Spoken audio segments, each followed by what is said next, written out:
We sometimes imagine a human going into the jungle, catching a wild animal and making it their best friend. It sounds like a sweet story, but the reality is quite strange and interesting. It's the story of a dangerous predator, always considered an enemy by humans, who gradually made his way to our homes and settled down comfortably there. There was no planning or well-thought-out scheme behind this friendship. It all started for a reason you might not even know.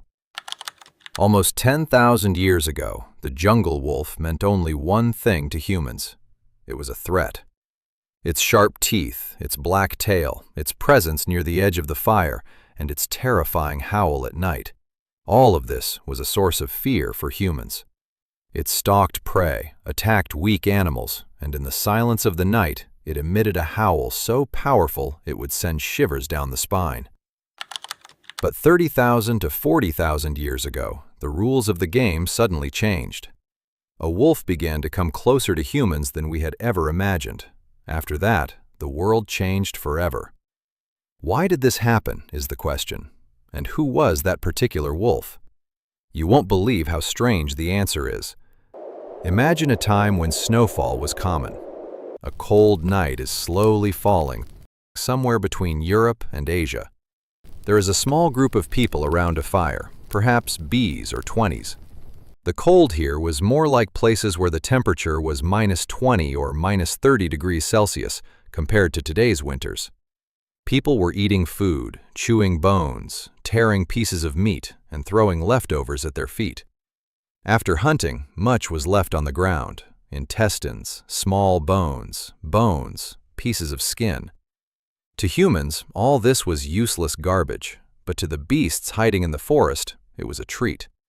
100 or 200 paces away from the fire, in the pitch darkness, a pack of wolves sits quietly. They haven't come to hunt, they just watch. They smell the breeze. They're drawn to the smell of meat, fresh blood, and warm fat. Every animal in the pack wants to move forward, but the fear of humans is greater than its hunger. However, in every pack, there's always one wolf who's a little less afraid than the others. He's more eager to be afraid. Everyone stops, but he moves a few steps forward. He wasn't the strongest or the most courageous wolf. Compared to his companions, he was a little less fearful. This small characteristic made him one of history's most unique wolves. He would quietly approach human camps, pick up discarded pieces of meat, and fill his stomach without a fight. While the other hunters starved, he would comfortably spend the winter. Then spring would come, and his cubs would be born, who, like their father, would be a little less fearful and a little more curious. This is where the wheel of history began to turn. Initially, humans had no idea what was happening. No one sat down and decided to keep a pet. They simply ate, threw away the leftovers, and went on with their lives. But that discarded meat, unknowingly, became the beginning of one of the most successful relationships on Earth. There was no master plan. There was no grand scheme. Just a simple coincidence repeated over and over for thousands of years.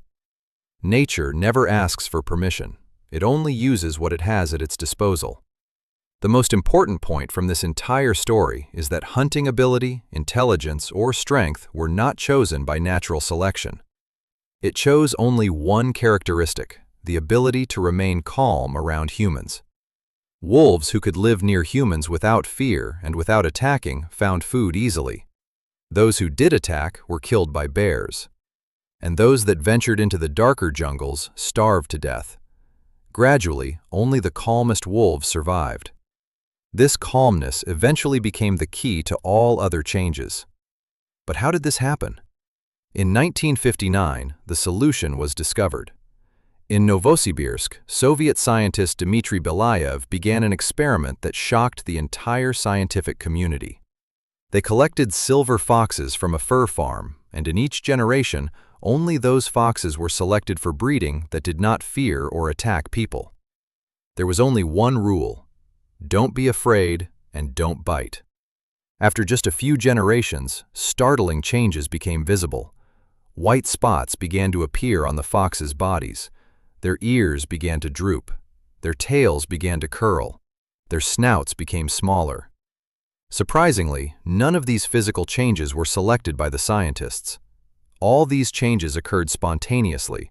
They simply chose a calm nature. This whole process was called domestication syndrome by Dmitry Belayev.